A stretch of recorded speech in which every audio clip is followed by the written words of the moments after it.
अचलपूर तहसील कार्यालय परिसरातील मागील बायपास रोडवर अवैध टिनाच्या खोक्यांमुळे गंभीर वाहतूक कोंडी निर्माण झाली आहे। या अतिक्रमणामुळे वाहनधारक, पादचारी तसंच उपजिल्हा रुग्णालयाकडे जाणाऱ्या रुग्णवाहिकांना मोठा त्रास सहन करावा लागतोय।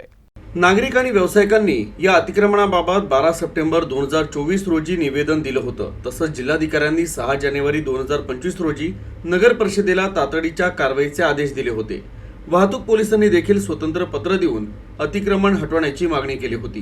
मात्र या सर्व आदेशानंतरही नगर परिषदेनं आस्थागायत कोणतीही ठोस कारवाई केली नसल्यानं नाराजी आणि आश्चर्ययुक्त भावना व्यक्त होत आहे।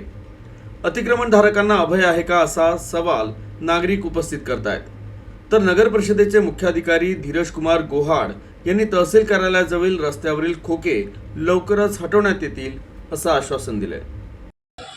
रहदारीचा रस्ता असल्या कारणाने सदर रस्त्याने रुग्णवाहिका, महिलांचा दवाखाना असल्या कारणाने या रोडवरून रुग्णवाहिका नेहमी जातात। तसेच तहसील परिसरात अवैधरित्या खोके लागल्यामुळे रस्त्यावर रहदारी, दुचाकी, फोर व्हीलर इथे उभं राहू शकत नाही आणि त्यामुळे अडथळा, रस्त्याची रहदारी थांबलेली आहे, वाहतूक कोंडलेली आहे। त्यामुळे मोठा अपघात होण्याची शक्यता आहे।